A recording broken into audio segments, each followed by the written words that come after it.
नमस्कार दोस्तों, आप देख रहे हैं डीएन हरियाणा। डीएन हरियाणा की टीम आज पहुंची है जुलाना के प्राचीन सत्यनारायण मंदिर और यहाँ हम बात करेंगे सुरेश सानंद जी हैं महाराज, उनसे बात करेंगे। वो बताएंगे हमारे को सावन के महीने का क्या महत्व है हमारे जीवन में। जो ये सावन का महीना चल रहा है जिसके अंदर शिव उपासना की जाती है और महत्व की जानकारी पूछेंगे शास्त्री जी से। नमस्कार शास्त्री जी। नमस्कार। नमस्कार शास्त्री जी, डीएन हरियाणा पर आपका स्वागत है। जी धन्यवाद सर, जैसा कि आपको पता कि सावन का महीना चल रहा है, सावन के महीने का हमारे दैनिक जीवन में क्या महत्व है, आप हमारे दर्शकों को बताइए। बहुत बढ़िया दिनेश जी। श्रावण का महीना विशेष तौर से हमारे धर्म शास्त्रों के अनुसार भगवान शिव शंकर जी का प्रिय महीना है जी। इस महीना में अगर 5 सोमवार आ जाएं तो और भी इसकी महत्ता बढ़ जाती है जी। विशेष तौर से इसमें 2 नाग पंचमियाँ होती हैं, वो भगवान शिव जी के लिए, या जिसकी जन्म कुंडली में काल सर्प दोष हो उसके निवारण के लिए बहुत ही उत्तम दिन हो माना जाता है। विशेष तौर से काल सर्प दोष निवारण के लिए जिसकी जन्म कुंडली में 12 प्रकार के जो काल सर्प दोष होते हैं शास्त्रों के अनुसार, तो उनमें से किसी भी प्रकार का कोई काल सर्प दोष हो जी, तो वो दूर हो जाता है। वो जिस महीने में इस महीने में, हाँ, इस महीने में विशेष महत्व यही है कि 5 सोमवार जो मैंने बताया ना जी, इसमें और भी ज़्यादा प्रभावशाली हो माना जाता है ये महीना। और वैसे तो इस महीने में उज्जैन, नासिक कहीं कहीं जाते हैं लोग, लेकिन कहीं भी प्राण प्रतिष्ठा किया हुआ प्राचीन शिवलिंग में अगर रुद्राभिषेक किया जाए और वहाँ पर सांप सांपनी की या सर्प सर्पनी की जो पूजा है काल सर्प दोष निवारण के लिए वो की जाए तो षोडशोपचार से अति उत्तम है। उसी से काल सर्प दोष शांति हो जाती है, किसी भी प्रकार का काल सर्प दोष हो। और इसमें महामृत्युंजय एक ऐसा मंत्र है दिनेश जी जो मृत्यु को भी जीत लेता है। त्रिदोष निवारण महामृत्युंजय यह मंत्र भगवान शिव जी का अत्यंत प्रिय है और इस मंत्र से जीवन प्रदान होता है, अकाल मृत्यु दुर्घटना आदि का भय दूर हो जाता है। इस मंत्र से यहाँ तक भी शास्त्र कहते हैं कि बिच्छू आदि सर्प आदि काटने का जो ये जो मौसम है चतुर्मास मौसम, इनमें जो भय रहता है वो भी दूर हो जाता है जी। एक बार आप हमारे दर्शकों को जो ये मंत्र है इसका उच्चारण करके दिखाएं। जी दिनेश जी। ओम त्र्यंबकम जजामहे सुगंधिम पुष्टिवर्धनम उर्वारुकमेव बंधनात् मृत्युर्मुक्षीयमामृतात्। ये जो मंत्र है इसमें ओम का विशेष तौर से उच्चारण होता है और 52 अक्षरीय मंत्र है ये। अगर किसी विशेष आदमी को अगर ध्यान नहीं है, ज्ञान नहीं है, तो ओम नमः शिवाय ये भी एक चमत्कारिक मंत्र है। ओम नमः शिवाय। ओम नमः शिवाय, क्योंकि ओम में जो त्रिगुण जो शक्तियाँ हैं उसमें सारी इसमें समाहित हैं और सारी ब्रह्मांड की शक्तियाँ समाहित हैं, ब्रह्म आदि इसमें समाहित हैं ओम में। तो ओम नमः शिवाय आदि कहते हुए आप षोडशोपचार से भगवान शिवलिंग की पूजा करें, प्रथम दिन से लेकर पूर्णिमा तक, रक्षाबंधन तक, या यूँ कहिए हर सोमवार को भी आप विशेष पूजा करें तो भी भगवान के ऊपर जो है षोडशोपचार से 16 चीज़ें जो होती हैं वो चढ़ाएँ। उन 16 चीज़ों में यही आम जो दिनचर्या में जो चीज़ें होती हैं, आप जो 16 चीज़ें हैं कर्म वाइज उनका महत्व बताइए। जी, कर्म वाइज महत्व तो वैसे विशेष तौर से एक दूसरे का आदान प्रदान जो चीज़ें हैं वो सारी चीज़ें उपलब्ध अगर नहीं भी हों तो भी शास्त्र यही कहते हैं कि मानसी पूजा भी आप कर सकते हैं, या जितनी भी चीज़ें, जितनी भी पूजा की सामग्री आपके पास हो उसमें भी आप भगवान की पूजा करेंगे तो भी भगवान शिव इतने भोले हैं और इतने शांत प्रिय हैं कि अपने भक्त का वही पूजा ग्रहण कर लेते हैं। वो तो जैसे सर नाम से ही प्रतीत होता है, भोले भंडारी। जी जी जी, ये हमारे सभी देवताओं में भोले हैं और तुरंत प्रसन्न हो जाते हैं। बिल्कुल सत्य कहा आपने दिनेश जी, क्योंकि सारे देवी देवताओं में भगवान शिव एक ऐसे देव हैं कि थोड़े से जल से भी प्रसन्न हो जाते हैं जी।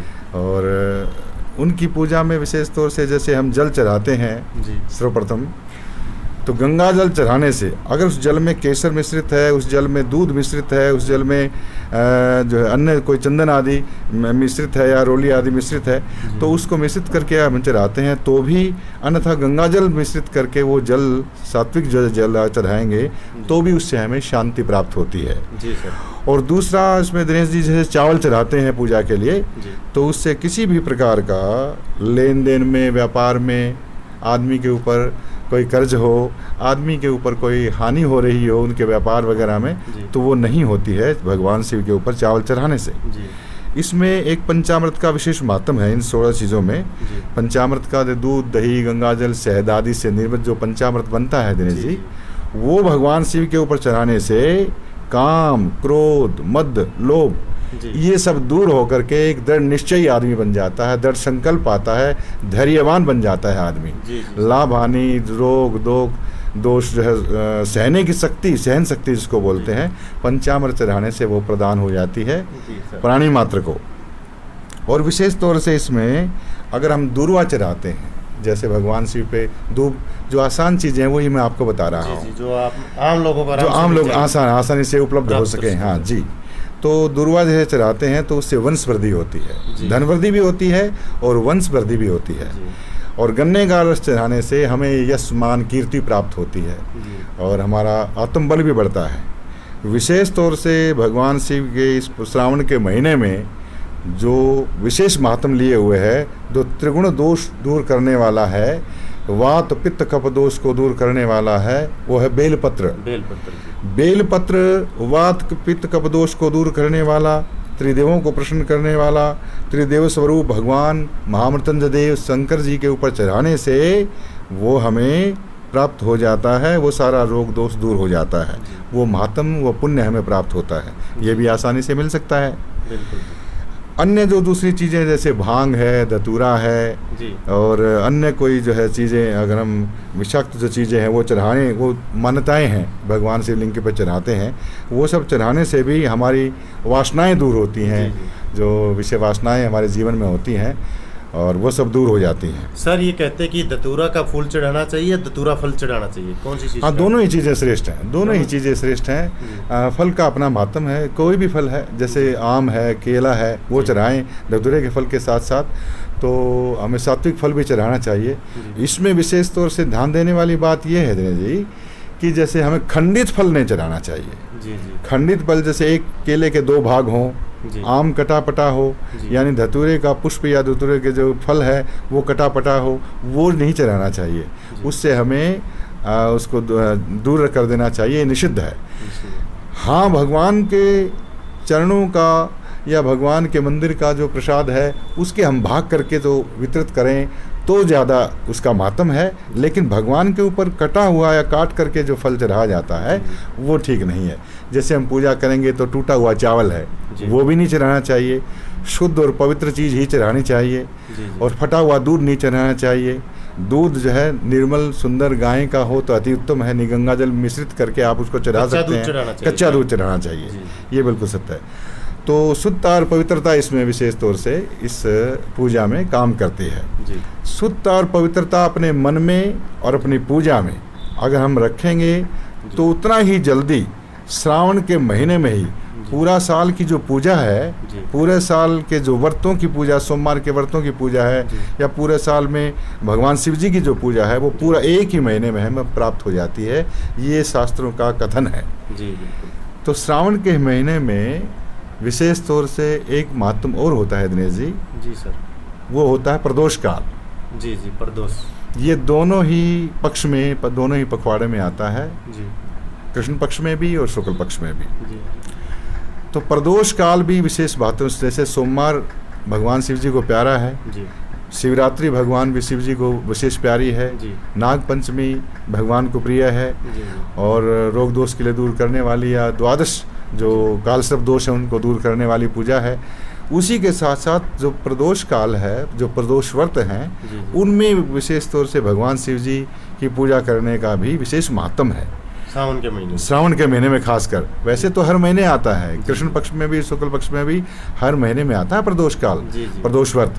तो उस प्रदोष व्रत में श्रावण का जो महीने में आने वाला प्रदोष व्रत है, वो पूरे वर्ष की पूजा करने का जो पुण्य है उस प्राणी मात्र को मिल जाता है, जो त्रयोदशी के दिन प्रदोष व्रत में भगवान शिव जी की पूजा करता है।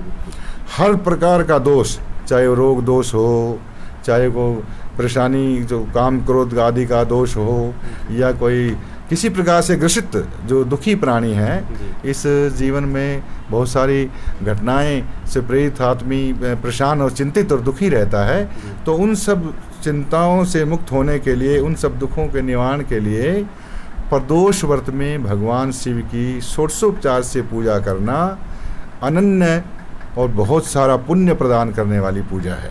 जी तो मैं विशेष तौर से प्रार्थना करूंगा सभी शिव भक्तों से कि महामृत्युंजय मंत्र का 1.25 लाख जाप करें पूरे महीने में। जी एवं जिसको महामृत्युंजय मंत्र आदि का उच्चारण नहीं आता हो या ठीक से नहीं हो पा रहा हो जी। तो ओम नमः शिवाय ये जो मंत्र है जी। पंचाक्षरी मंत्र, इस मंत्र का उच्चारण करते हुए 1.25 लाख जो है आप जाप करें और भगवान शिव जी के लिए उसको संकल्प मात्र से, मानसी संकल्प मात्र से अर्पण करें। जी। और आप देखेंगे कि अपने जीवन में जो रोग दोष जो परेशानियां थी वो एक ही महीने के अंदर अंदर वो सब अवश्य में दूर हो जाती हैं और आपको शांति, यश, कीर्ति, मान, रोग दोष उसमें वो सब जो है दूर होकर के वो सब प्राप्त होता है जो आप चाहते हैं।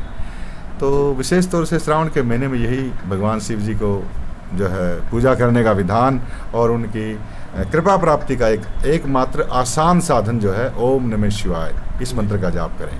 देखिए, शास्त्री जी ने हमारे को बताया कि जो सावन का महीना है इसमें क्या महत्व, सावन के महीने में महत्व, क्या कुछ हम शिव मंदिर में पूजा के अंदर कौन सी सामग्रियाँ प्रयोग करना चाहिए, किन का नहीं करना चाहिए। और इसी प्रकार हम शास्त्री जी से अन्य महीने के बारे में महत्व में आगे अगले महीने फिर जानकारी लेंगे। और अब शास्त्री जी से अंतिम समय में हमारे चैनल के माध्यम से जो शिवरात्रि है अभी आने वाली है, इसके उपलक्ष्य में हमारे दर्शकों को क्या संदेश देना चाहेंगे? जी शास्त्री जी, आप क्या संदेश देना चाहेंगे? जी, मैं सभी शिव भक्तों से यही प्रार्थना करूंगा कि श्रावण के महीने में विशेष तौर से शिवालयों में बहुत ज़्यादा भक्त उमड़ पड़ते हैं और उसमें आजकल का जो टाइम है कोविड-19 का टाइम है तो उसमें कोरोना की महामारी है तो उसमें सोशल डिस्टेंसिंग का जो पालन करें और जो बनाए हुए नियम हैं सरकारी नियम उनके अनुसार जो है चलते हुए पूजा अर्चना करें और एक दूसरे का विशेष ध्यान रखें, एक दूसरे का प्रोत्साहन करें। और यही मेरी प्रार्थना है कि सब आरोग्य से जो है प्रयुक्त हों और भगवान शिव जी की पूजा करते हुए पूरा महीना बिताएं सोशल डिस्टेंसिंग रखते हुए। धन्यवाद, नमस्कार। जी, शास्त्री जी ने बोला कि हमारे को ओम नमः शिवाय लास्ट में, और इसी प्रकार हम अन्य मंदिरों में भी जाकर अन्य तरह की जानकारी इकट्ठा करके हमारे दर्शकों को हम दिखाते रहेंगे। और आप इंतज़ार कीजिए अगले महीने का सुरेशानंद जी से अगली मुलाकात निकट भविष्य में जल्दी ही होगी। और इस जानकारी के लिए DN हरियाणा के लिए मैं दिनेश जुलाना से